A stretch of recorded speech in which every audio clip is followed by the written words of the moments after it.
Hey guys, this is Tutor D from the Tutoring and Mentoring Program. Today, I'm going to be answering a few questions that you guys may have about the program, what it's about, and basically introducing you guys to my world and how I think and probably how we do things here in my program. So keep watching. I believe that quality education should be a right that each and every single child is entitled to. That's one. And I also believe that students should be able to experience education beyond just classroom settings, meaning that they need to go to a place where they find relatable and happy faces in a mathematics teacher, for instance.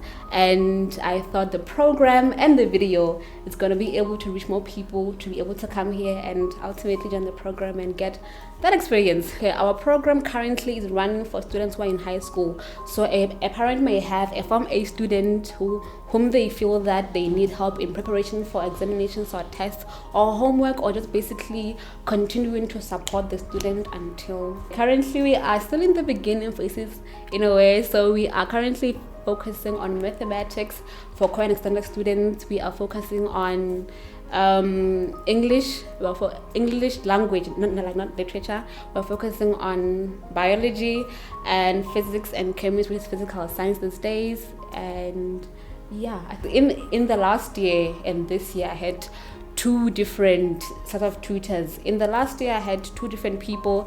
This year again I also had three different people.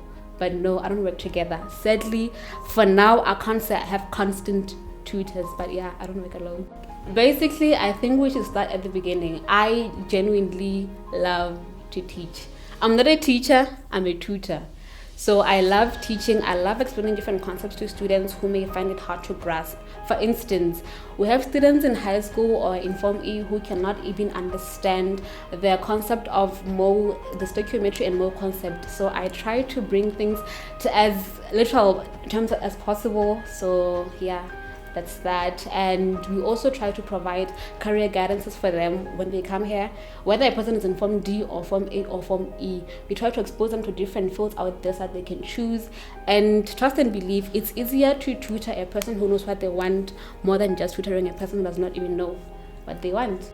We have quite a number of years in existence, but I still believe that we never stop learning. So probably it's my modesty, but I still think that we are relatively new in the game, because it's been about 3 years now that we have started our program, and started with about 4 or 5 students, and then from there it grew gradually. And then last year we had our biggest group ever, and this year we are back here again, hoping that we can definitely make a difference.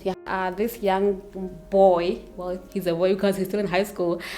He was from one high school in town, and he was going to write his supplementary examinations. I think it was sometime around June last year, and he had really been struggling with mathematics. He had passed everything but failed mathematics and wanted to do BSc in nursing and midwifery at NAL, so that required him to have a credit in mathematics.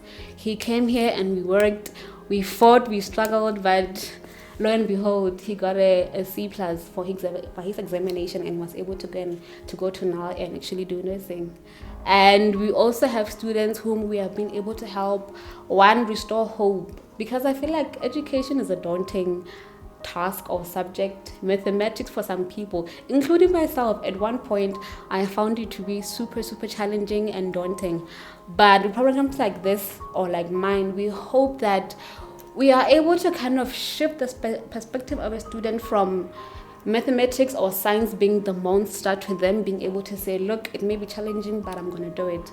My success in that, I gauge it in that when a student is able to come here frowning because they cannot understand physical science or chemistry or even mathematics itself, they leave here with a smile knowing that they can understand, they can even explain, they have the confidence to actually explain whatever they think. Then for me, that is a success in my case.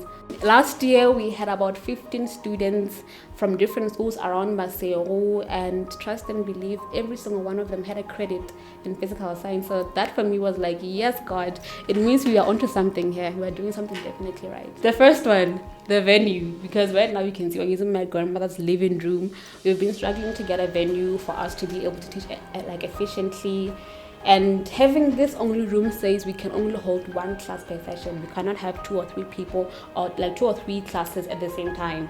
If we have Form E's, they need to be in one place, and then from there we have the Form D's who cannot come. They need to come after the class has ended. So basically that was like our main and basic challenge. We are hoping we get to a point where we get to provide quality education, like I said, to people who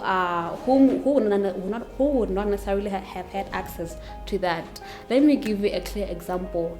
We have students who are from schools that we consider as low performing schools, and then from there we have students that are from Ivy League schools. Trust and believe, we've had 2 or 3 students from Machabeng, if I'm allowed to mention that. Like, we've had them and have them sit down with a student from, let's say, Pomolong High School, and actually have them have both at an equal ground and have them compete in class, teach the same material and test and assess them on that particular material. Kind of said to us, it does not matter where you come from, but it matters where you are going and how you are going to get there. And also people trusting that I could do it. I mean, I'm from a high school that is not necessarily the best in town, and imagine a parent having to send their kid to me. But then thank God that my grades and everything kind of backed me up a bit, so yeah. I'd like to talk to 1, to the parent, and 2, to the student. To the parent, I'd like to say that our students, your children in particular, are in need of your understanding and love as a parent. There's nothing more disappointing than having a child tell you that even my mom know that I'm worthless, or even my family, or even in my family, nobody's good in mathematics, so I'm not even bothered. I don't care about school because at home nobody cares about school. I think it's time that we try and shift that as a family before we can actually be protected to a child. And to the student, it's about, this is your life, it's your choice. So if you choose not to study, just don't do it, okay? Don't. Try and study, give it your very best. If you don't understand anything, ask somebody, because I don't think that we're all born intelligent or all born smart, but it's just about how much you apply yourself, 1, and 2, how far you're willing to go to get whatever you need to get. That's basically it, you guys. That's like my mini introduction to you. Thank you guys for watching and thank you for people who helped me put this thing together. It was not easy, but thank you guys so much. Please keep on watching and keep a lookout for our other episodes in this podcast, and please do comment below for whatever you'd like to see, whoever you'd like to see, whatever you'd like me to talk about. Yeah, please, let's be interactive. Let's chat.